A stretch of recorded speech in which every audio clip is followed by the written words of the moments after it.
gurune ya Syekh Google. Di sanadnya ya ke Bill Gates kalau itu ya. Jadi tetapi ketika seseorang itu langsung kepada guru ya, maka insya Allah sanadnya itu menjadi sanad yang jayyidan ya, sanad yang baik ya, ittisal kepada ulama-ulama yang mumpuni. Assalamualaikum warahmatullahi wabarakatuh. Ila hadratin Nabi Muhammadin sallallahu alaihi wasallam wa ila musannifi hadzal kitab wa ila jami'il muslimin wal muslimat al ahya' minhum wal amwat, khususan ila Hashim Asy'ari wa azwajihi wa ahli baiti wa dzurriyyati, khususan ila Muhammad Surah Hasim Ummi Haji Hadi Jasim wa Abi Haji Abdurrahman Usman wa Jamari lillahi ta'ala sya'ulillahi lahumul fatihah. أعوذ بالله من الشيطان الرجيم بسم الله الرحمن الرحيم الحمد لله رب العالمين الرحمن الرحيم مالك يوم الدين إياك نعبد وإياك نستعين اهدنا الصراط المستقيم صراط الذين أنعمت عليهم غير المغضوب عليهم ولا الضالين رب اغفر لي ولوالدي وللمؤمنين آمين يا رب العالمين. Para siswa-siswi semuanya, kita lanjutkan untuk mengkaji pelajaran akhlak dengan membahas kitab Adabul Alim wal Muta'allim di halaman 46 ya, Babur Rabi halaman 46. Bismillahirrahmanirrahim. Warrabi'u utawi kang kaping 4 iku ayyus sahhiha yento nashehaken sapa muta'allim ma ing barang yaqra'uhu kang maca sapa muta'allim ing ma qabla khibdihi ing dalem sadurunge ngapalaken ma, tashihan kelawan nashehaken temen, jayyidan kang bagus, imma ala syaihi ana kalane ing atase syekh guru, au ala ghairihi utawa ing atase liyane syekh, bayane mimman saking wong yutkinuhu kang yakinaken sapa man ing mah. Jadi yang keempat ya, jadi adabnya belajar terhadap adabnya murid terhadap pelajaran itu hendaknya seorang muta'allim, seorang murid itu mentashkheh ya, apa yang akan dia hafal, apa yang akan dia pelajari, terutama apa yang akan dia hafal. Jadi nek mempelajari sesuatu, nah adabnya di pesantren itu ada yang namanya taskheh. Taskheh ini mungkin mencari guru ya untuk yang ngawasi, ngontrol, kalau ada yang salah itu minta dikoreksi ya. Sehingga apa? Sehingga apa yang dia pelajari itu tidak keluar dari jalur. Nah, mungkin kalau di kalangan pesantren itu ada istilah sorokan ya, belajar kitab dengan cara sorokan. Nah, cara sorokan ini adalah kita membaca kitab di hadapan guru. Nah, ini salah satu bentuk taskheh ya. Dulu kalau di Tebu Ireng itu yang terkenal itu zamannya Kiai Idris Kamali ya, antara tahun 60-70-an itu, sehingga murid-murid beliau itu kalau keluar dari Tebu Ireng itu hampir pasti menjadi kiai. Karena apa? Sudah siap ditaskheh ya, karena hasil taskhehan dari Kiai Idris Kamali. Nah, jadi kepada siapa kita mentaskheh? Ya kepada guru kita. Atau mungkin bisa bukan guru kita, tetapi kita yakin akan kapabilitas orang tersebut. Ya, artinya tidak harus guru yang ada di kelas, yang mengajar di kelas kita. Mungkin ada orang lain yang alim juga, maka kita boleh mentaskhih kepada orang lain asalkan kita yakin akan kemampuan guru tersebut, orang tersebut. Ya. Wa yahfazuhu. Ya. Lan ngapalaken sapa muta'allim ing ma ba'da dzalika ing dalem sakwise mengkono-mengkono yusohiha hifdon kelawan ngapalaken muhkaman kang kukuh. Nah, kenapa kita ini butuh taskhih? Kalau memang yang kita hafal, yang kita pelajari ini adalah ilmu, ya, setelah kita taskhihkan kepada orang yang mumpuni, maka kita semakin yakin untuk mempelajari, ya, menghafal. Kenapa? Karena taskhih tadi sebagai bentuk pengakuan, ya. Jadi kalau kita ini belajar kita itu belajar ada gurunya, itu biasanya kalau di pesantren ada istilah sanad, ya. Jadi kita belajar kepada, katakanlah kalau di madrasah aliyah ini, ya, kita belajar kepada Ustadz Roziki misalnya, ya. Ustadz Roziki alumni Tebuireng, dulu diajar Kiai Musta'in Syafi'i dulu punya guru Kiai Samsuri Badawi, ya, ahli hadis, ya. Kiai Samsuri Badawi itu muridnya Hadratus Syekh Kiai Hasyim Asy'ari. Kiai Hasyim Asy'ari punya guru lagi. Akhirnya sanad yang dimiliki oleh guru-guru seperti itu menjadi nyambung. Bisa jadi nanti itu sanadnya itu sampai kepada Rasulullah Sallallahu Alaihi Wasallam. Ya. Nah, maka kita semakin semangat. Nah, sekarang ini banyak orang yang mungkin ilmu itu angger-anggeran, nyopot, ya, gak mau susah-susah, pokoknya kepikiran gurune ya Syekh Google, ya. Jadi sanatnya ya ke Bill Gates kalau itu, ya, jadi Microsoft nanti. Jadi tetapi ketika seseorang itu langsung kepada guru, ya, maka insya Allah sanatnya itu menjadi sanat yang jayyidan, ya, sanat yang baik, ya, ittisal kepada ulama-ulama yang mumpuni, ya.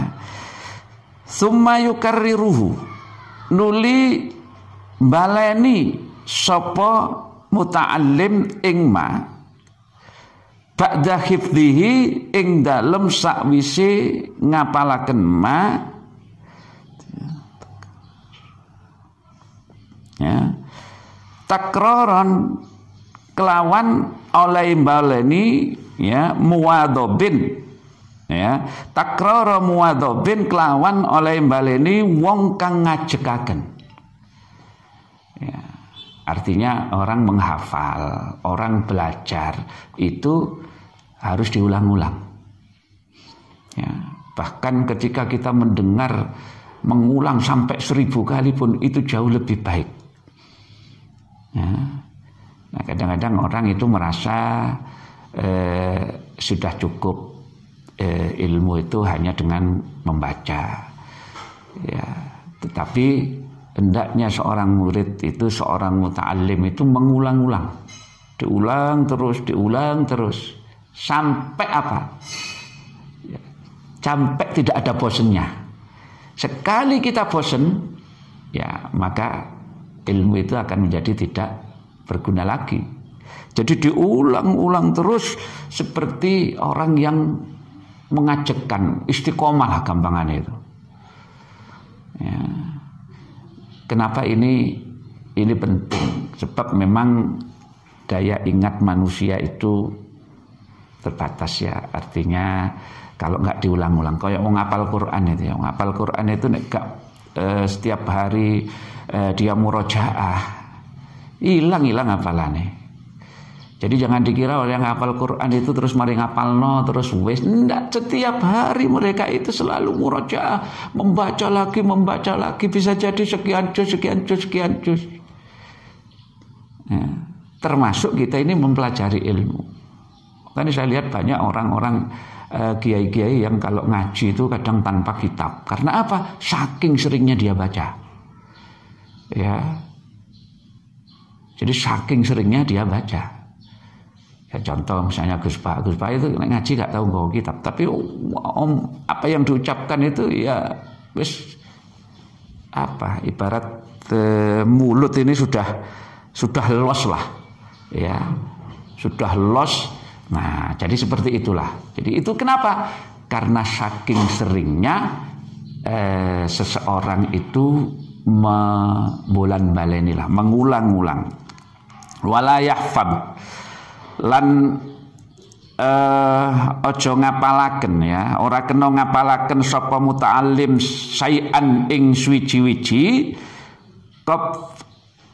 qabla tashihihi ing dalem sadurunge nashihaken syai' li annahu krana stune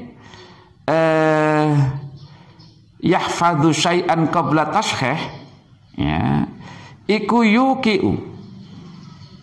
yuki unibaaken apa ya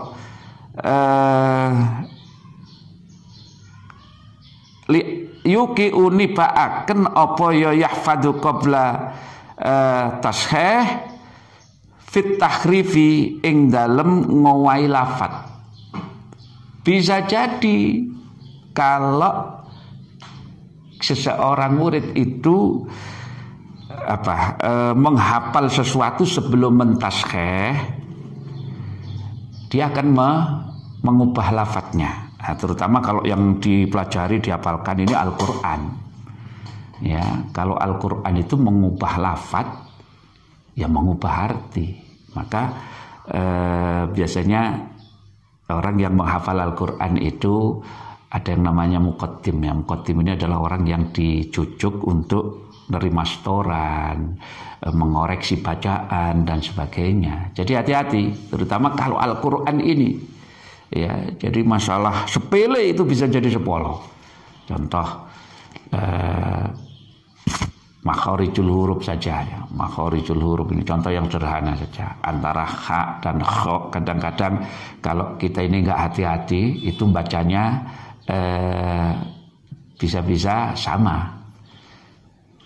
Sebab kha itu kalau berbeda kalau di fathah. Kha kalau di fathah ya kha bacanya, tapi kha itu kha. Tapi kalau di dhammah atau di kasrah mirip bacaannya. Jadi hati-hati. Karena ini akan merubah lafadz, otomatis kalau merubah lafadz mengubah arti. Contoh sederhananya begini. Ada ayat afala yang duruna ilal ibili kaifa khuliqat. Nah, ini kadang-kadang kita ini tidak sadar bahwa lafadz khuliqat yang pakai kha itu kita baca dengan menggunakan ha. Afala yang duruna ilal ibili kaifa khuliqat. Padahal artinya sudah jauh berbeda. Ini merubah lafadznya. Kalau afala yang duruna ilal ibili kaifa khuliqat itu artinya apakah engkau tidak melihat bagaimana unta diciptakan. Nah ini ya kan. Tetapi kalau pakai ha, ini artinya sudah berubah. Afala yang duruna ilal ibili kaifa khuliqat itu artinya menjadi apakah engkau tidak melihat bagaimana unta dicukur. Ya, jadi jauh sekali kan diciptakan dengan dicukur. Maka mentashkeh hafalan itu penting agar tidak merubah lafadz. Sehingga kalau merubah lafadz otomatis juga akan merubah makna.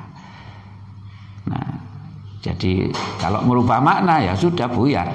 Mesine kullu juz'in Jazaa bisa jadi kullu juz'in adzaba. Naudzubillah. Ya, kalau baca Al-Qur'an. Wa qad taqaddama lan teman-teman wis dingin, wis dhisik apa annal ilma stune ilmu iku la yukhadu ora dialap apa ilmu, la yukhadu ora dialap apa ilmu minal kutubi saking pira-pira kitab. Fa innahu maqastune ahdul ilmi minal kutub ya iku min adorril mafasidi saking luweh bahayane kerusakan ya. Saking luweh bahayane kerusakan. Artinya begini, belajar ilmu itu wajib punya guru gitu ya. Jadi kalau kita itu belajar, mungkin ini yang dimaksud belajar otodidak gitu ya. Otodidak itu ya kita belajar sendiri, baca-baca sendiri ya. Maka kita tidak bisa bertanya. Kalau kita punya guru ya, apa kitab yang kita pelajari, buku yang kita pelajari, pelajaran yang kita pelajari, itu langsung bisa kita tanyakan kalau kita tidak paham. Bisa ditashkhih oleh guru kita. Tapi kalau kita tidak punya guru, hanya mengandalkan kitab, diwaca tok, akhirnya banyak orang yang ngawur. Ya, banyak orang yang ngawur ya, dalam memberikan fatwa, dalam memberikan apa istilahnya, keterangan, padahal ini urusan agama ya, bukan urusan kalau agama ini tanggung jawabnya dunia akhirat, kita bertanggung jawab kepada umat ya, bukan hanya kepada tapi kita tanggung jawab kepada umat, kepada Allah. Kalau kita salah memberikan fatwa ya akhirnya bisa, kalau diikuti oleh orang ya fatwa kita bisa sesat nanti ya. Maka ada orang yang karena belajar otodidak ya akhirnya punya pendapat yang aneh-aneh ya. Saya teringat beberapa tahun yang lalu ya, ada seorang Gus, tapi Gusnya ini bukan bukan karena, tetapi dia memberikan fatwa bahwa sholat itu bilingual ya. Beberapa tahun yang lalu ada sholat bilingual ya, artinya sholat itu sholat kemudian bacaannya diterjemahkan.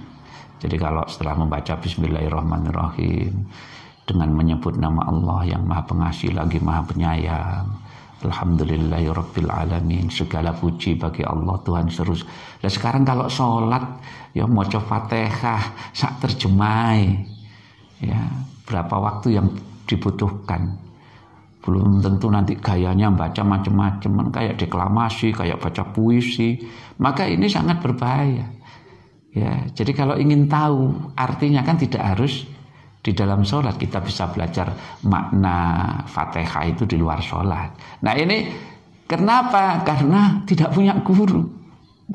Dia belajar otodidak, hanya belajar dari buku, dari kitab.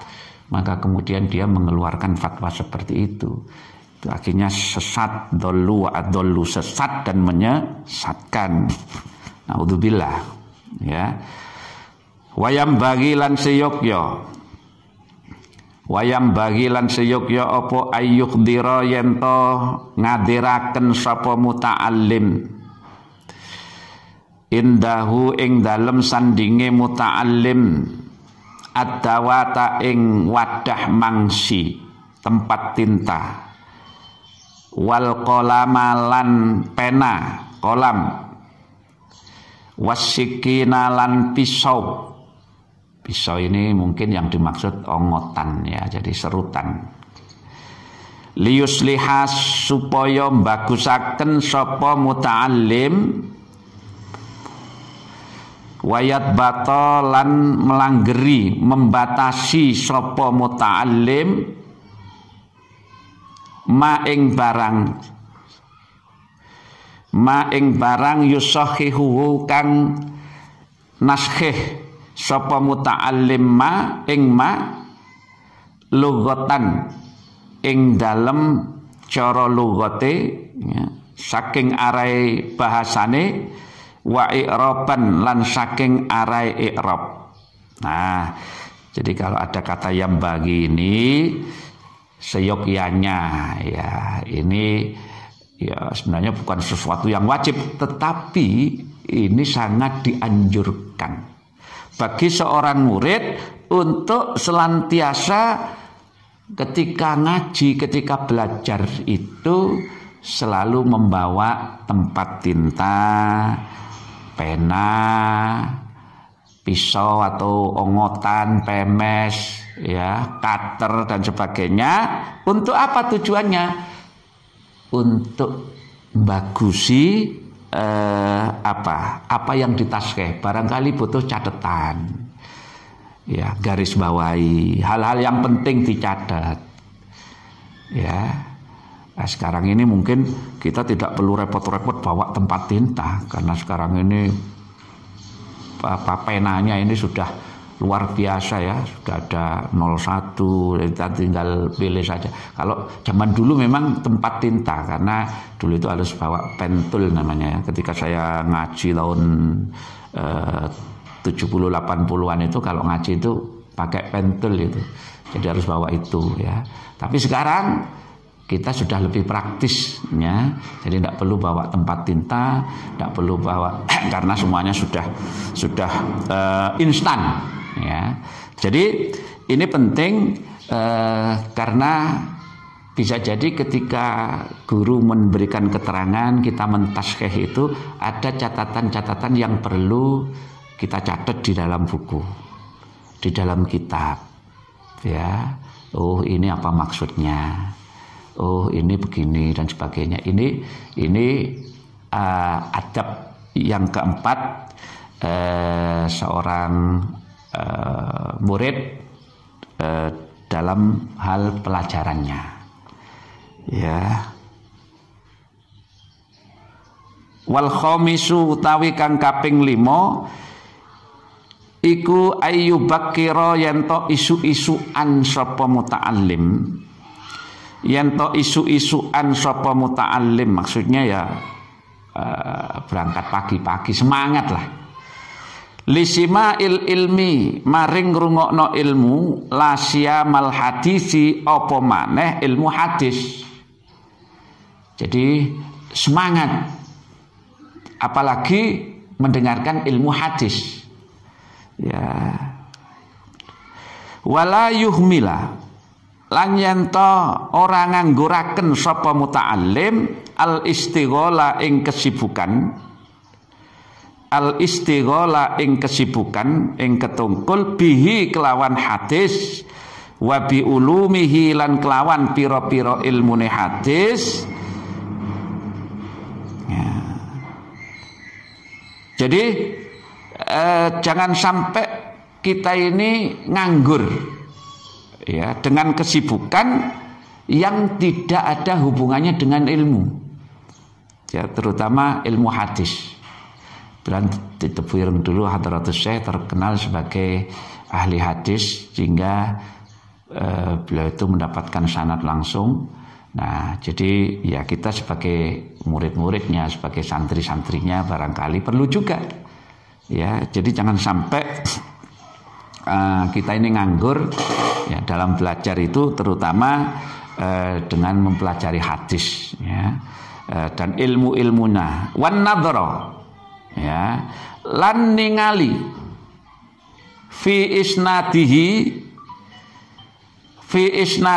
ing dalem pira-pira sanate hadis, wa ahkamihi lan pira-pira hukume hadis, wa qawaidihi lan pira-pira qaidai hadis, wa lughatihi lan bahasane hadis, wa tawarihihi lan pira-pira tarehe hadis. Nah, jadi kita melihat ya bukan hanya sekedar supaya kita tidak nganggur, tapi ketika kita belajar hadis itu juga melihat sanadnya, juga melihat hukumnya hadis ini apa, ya. Jadi apakah hadis ini termasuk hadis sahih, hadis hasan, hadis dhaif, hadis maudhu dan sebagainya lah. Nah ini harus tahu, ya. Dan kaidah hadis tersebut. Ya. Nah kita ini kadang-kadang ada hadis yang berhubungan dengan ibadah yang mahdhah, ya otomatis itu sudah hadisnya harus sahih. Tapi kalau untuk fadhailul a'mal, kadang-kadang hadis yang dhaif pun boleh dipakai untuk dasar kalau itu untuk fadhailul a'mal. Jadi harus mengetahui itu dan tarikh-tarikhnya. Ya. Wayak tani lan nemen-nemeni sapa muta'allim, wayak tani lan nemen-nemeni sapa muta'allim awalan ing dalem awale bisahihil Bukhari kelawan kitab sahih Bukhari wa muslimin lan sahih Muslim. Nah, jadi ini dua kitab utama ya yang harus dipelajari. Ya, tapi mungkin untuk kalangan santri ya, santri-santri yang tingkat pendidikannya sudah lebih tinggi misalnya aliyah, muallimin itu ya paling enggak Bukhari Muslim. Mungkin kalau masih sanawiyah ya itu mungkin ya yang di bawahnya. Ya. Summa baqiyatal kutubi nuli ing sekeri-kerine pira-pira kitab al usuli kang pokok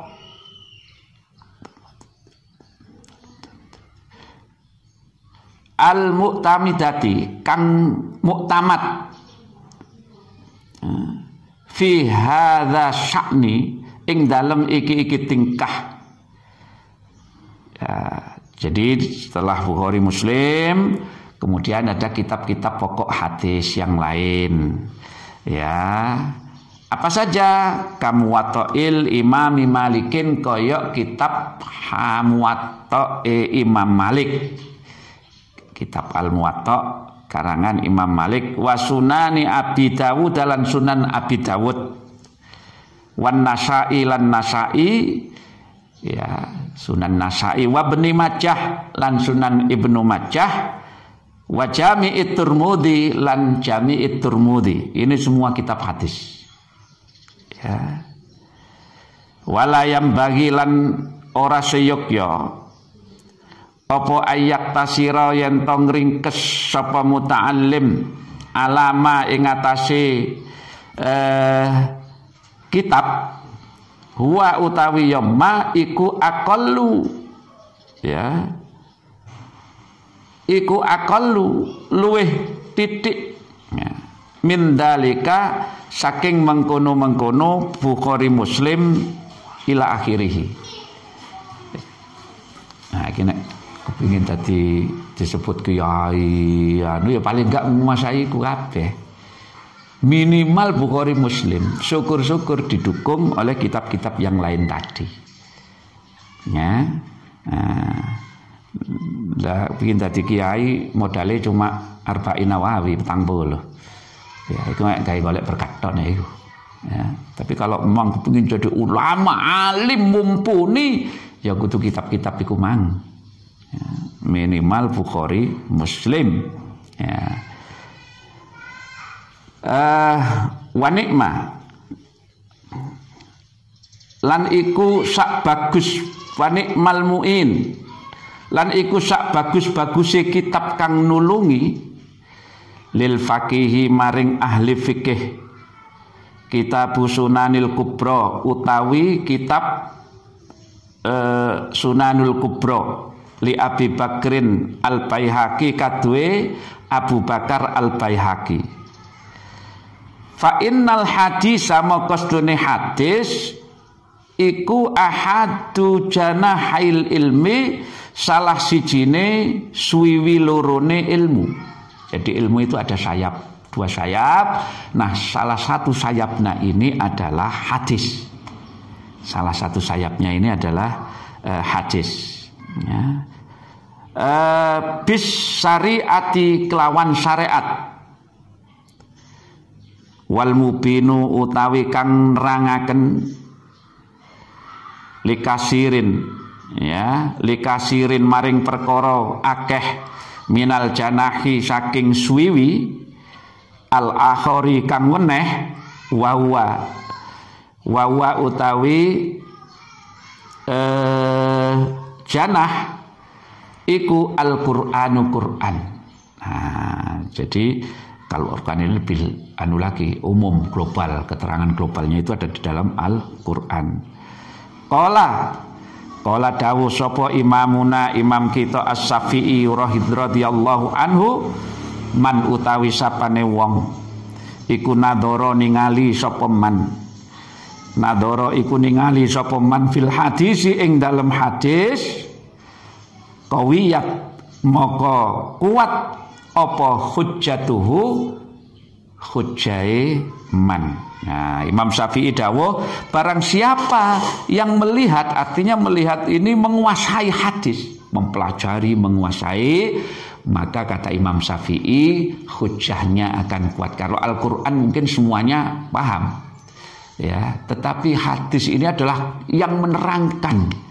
Jadi yang memerinci apa-apa yang ada di dalam Al-Quran, maka ketika kita mungkin menerangkan sesuatu, ketika kita melihat kepada hadis, menguasai hadis, berpedoman pada hadis, fa insyaallah hujjah kita akan menjadi kuat. Wassadisu wallahu a'lam bishawab. Al-Fatihah. Alhamdulillah rabbil alamin. Iyyaka na'budu wa iyyaka nasta'in ihdinas siratal mustaqim